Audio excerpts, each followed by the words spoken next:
Going live, second time only. Just wanted to put a little video up of the S10 that came in today for some rust repair. Eligible, but it's what I do every day, and that's all right. Here we go, Ed. Eligible, but it's what I do every day, and that's had a 94 S10 come in for wheel arch replacements due to rust. But then when they come here today, here I noticed this.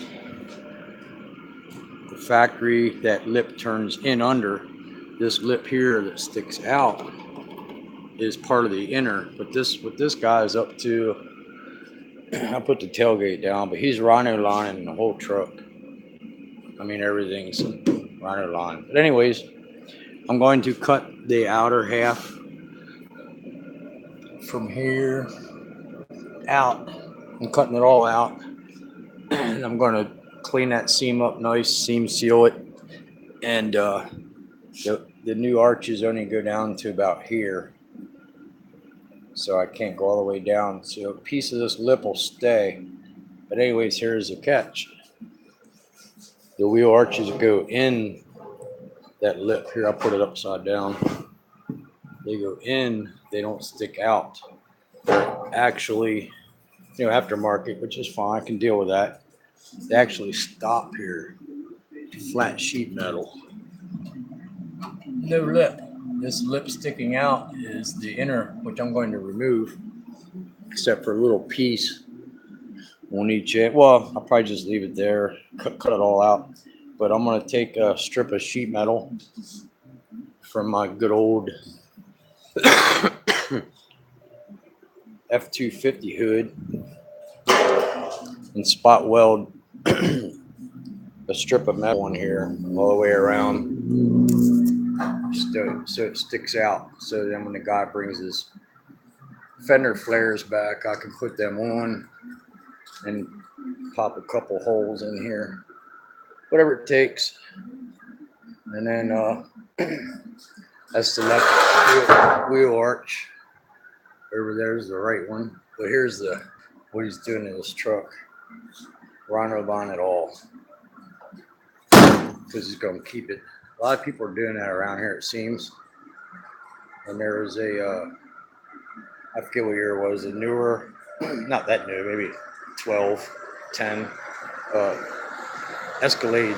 It was rhino lined, and then all flat black wheels, and anything that shined was flat black. But that should take some hail dents. But this was kind of like hit here in the front.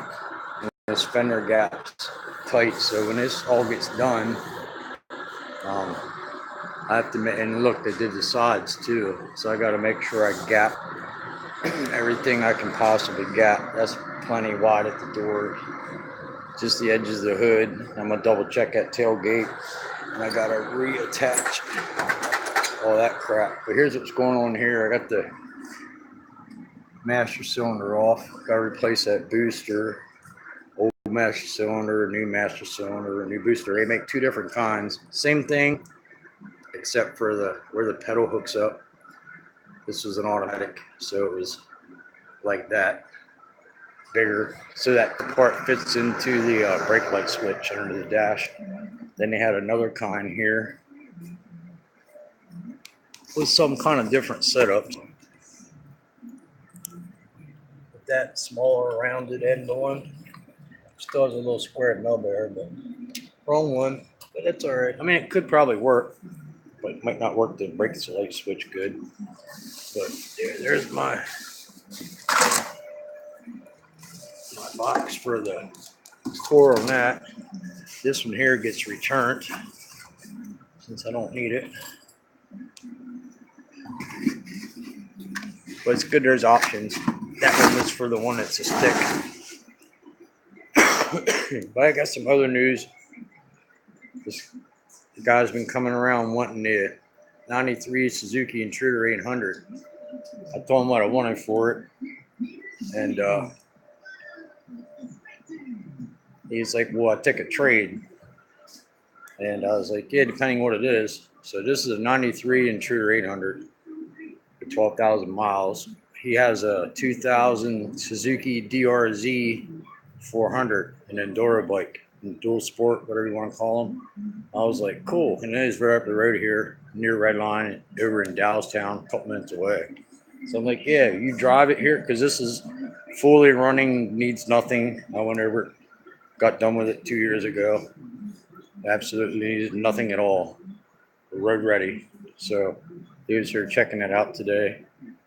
And he said this is Wednesday, this past Friday, it wouldn't start. It's got power when you turn the key on. But I told him to check the safety switch on the clutch, one on the kickstand, gave him a couple places to check. So we got it to do all that.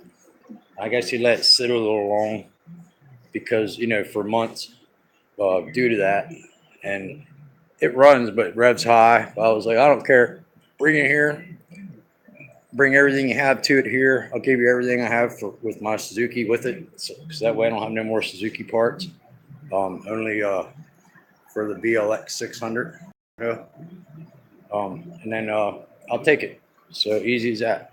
Because I wanted something where when you're out riding, you get bored cruising on the highway, jump off the road and get in the dirt and have some fun and keep on trucking. That's what's up to me. I just bought this bike because it was cheap. It's set 14 years, and I knew I'd get it running. I usually don't get anything that I put my hands on that don't run. So that's the way that goes for me. So just want to put a video up. I beat the hood out and was dented in here on the Jeep from slamming it against the windshield. Got the Jeep all stripped down, what I'm going to strip on it. And one more spot here, body work right there. That was it. Everything else is just getting sanded. And then I degreased it all up today, so she's nice and shiny. So that's the progress report.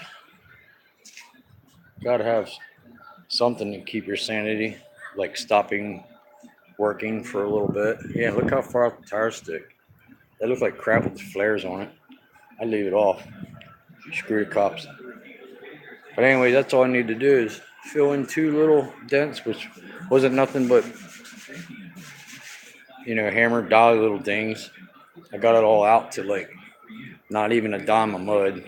I mean, that's all I wiped on, so all I gotta do is sand it off. I got a guy dropped off the S10 for me to work on, so I got busy on that, of course.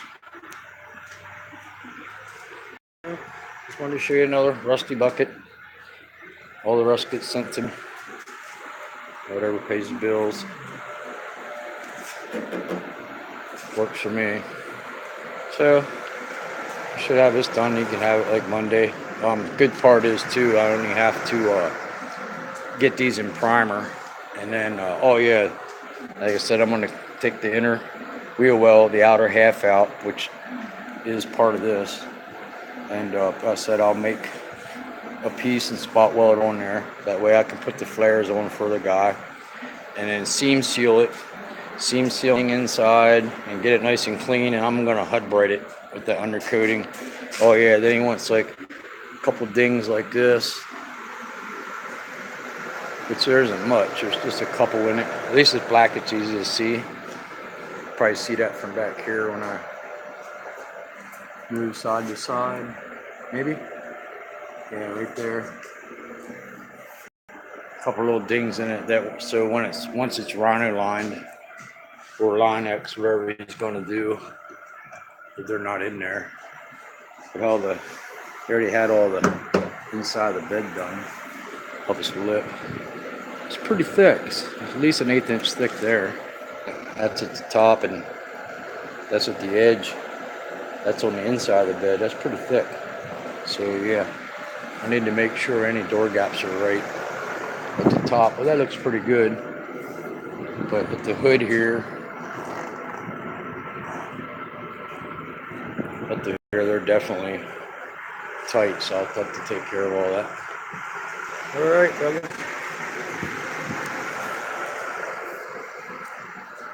Wanted to show you what was going on in PA. All right. Peace.